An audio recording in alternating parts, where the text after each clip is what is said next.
I was 16 when it happened. Our small town was the kind of place where everyone knew each other, and nothing truly bad ever seemed to happen. At least, that's what we thought. It started with whispers. Kids at school saying they'd seen something at night.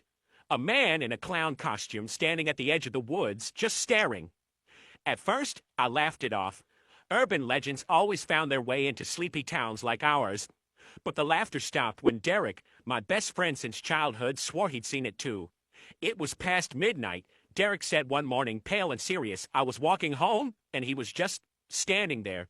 No car, no sound, just smiling at me. His face paint didn't even look fake. It looked wrong. I thought he was messing with me.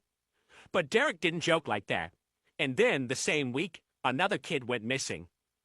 The police chalked it up to a runaway, but the town changed overnight. Parents kept their kids inside after dark.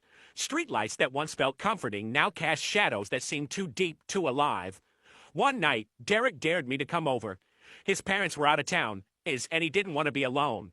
I agreed, figuring we'd just play games and crash out like always. But around 2 a.m., the power cut out. We grabbed flashlights, laughing nervously, until a sound froze us. A balloon.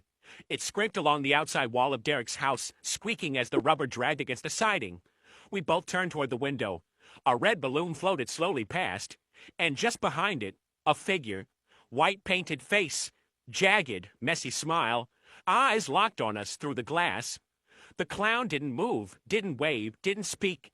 Just stood there, holding the string of that balloon, his chest rising and falling slowly, like he was savoring the moment.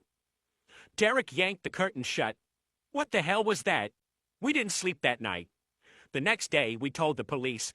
They humored us, searched the area, found nothing. Probably just a prankster, they said. But that didn't explain what happened the following night. Around midnight, we heard laughter. Not playful laughter, low, broken, echoing. It came from the street outside Derek's window. I peeked through the blinds, and my blood turned cold. The clown was closer this time, standing at the edge of Derek's driveway. Dozens of balloons tied to his arms, swaying in the breeze. But he wasn't alone. Behind him, in the shadows, I could see something moving. Figures crouched low, almost crawling. For a second, I thought it was animals. But when the clown lifted his lantern, the light revealed them. Children! At least 6 of them. Faces painted like clowns, eyes hollow, smiles carved too wide. They stared at us with the same lifeless expression, swaying slightly, like puppets on invisible strings. I stumbled back from the window. Derek grabbed a baseball bat. We call the cops again, right now. But before we could even dial, the laughter stopped. Silence. I looked again. They were gone. The following nights bled together in terror. Balloons left at Derek's doorstep. Scratches on his windows. Once we woke to find red handprints smeared across his garage door, too high up for a normal person to reach.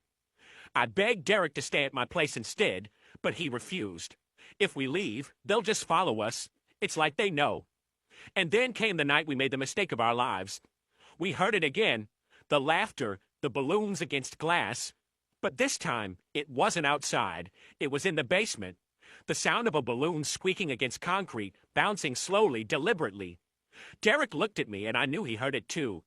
Against every shred of common sense, we went down there, flashlight beams cutting through the damp, unfinished basement. The air was heavy, smelling of mildew and something faintly sweet, like candy left to rot. At first, nothing, just boxes, tools, shadows. Then I saw it, a balloon, red, glossy, floating gently in the center of the room. My hand shook as I raised the flashlight higher. And that's when we saw him. The clown. Crouched in the corner of the basement. Face twisted into a jagged grin, hands stained with something dark. His head cocked unnaturally far to the side, watching us without blinking. The balloon drifted toward us like it was alive. He whispered then, voice cracked and wet, "You came down to play." The flashlight flickered. And in that brief second of darkness, we weren't alone anymore. The painted children stood in a ring around us, silent, waiting. The ring of painted children closed in around us. Their small hands twitched, fingers curling like claws, yet none of them spoke. They just stared, wide, lifeless eyes locked on us, heads tilting in unison, like broken dolls mimicking each other. Derek raised the bat, but I could see his hands trembling. "Stay back," he shouted, his voice cracking. The Joker stepped out of the corner, slowly, deliberately, dragging his long shoes across the concrete floor. His grin stretched unnaturally wide, the red paint smeared like blood across his cheeks. He didn't blink. He didn't breathe. He just kept coming closer. "You opened the door," he whispered, his voice carrying through the basement like wind through a tunnel. "Now you can't leave." The children all laughed at once, high-pitched, broken, echoing off the damp walls until I wanted to tear my ears off. The flashlight flickered again, and for a moment, I thought it would die. In that split second of near darkness, something moved behind the Joker.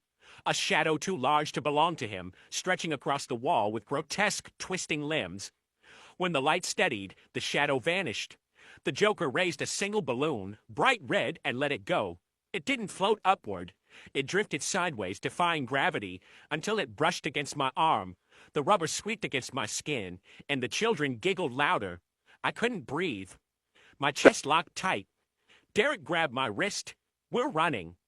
We shoved past two of the painted children, their heads snapping violently to follow us. One reached out, nail scraping my arm hard enough to draw blood. We bolted up the stairs, but halfway, the door slammed shut. Hard. From behind it, we heard the Joker's voice. "Leaving so soon? The show's just begun." The lights in the house went out. Every bulb shattered at once, plunging us into pure darkness. The only glow came from the basement, a dim, unnatural red, pulsing like a heartbeat. We backed away from the door, hearts hammering, when we heard footsteps, not from below, from upstairs, slow, heavy, deliberate. Someone else was in the house. We turned toward the living room, and there he was. The Joker, but different. Taller, his body bending in ways bones shouldn't. His painted smile glowed faintly in the dark, stretching from ear to ear like it had been carved into his face. I realized then, the thing in the basement and the thing upstairs weren't the same. There was more than one. We stumbled backward, but the children were already coming up from the basement. Their laughter echoed through the halls, shrill and endless. Balloons floated behind them, scraping along the ceiling like living things. Derek grabbed my arm and pulled me toward the back door, but when he flung it open, we froze. The yard was filled with them, clowns. Dozens of them. All standing in silence, faces painted, grins too wide, balloons swaying in the night breeze. Every single one turned their head toward us in perfect unison, and then they began to walk forward. We slammed the door shut, locking it, pushing furniture against it, but the windows rattled as pale faces pressed against the glass.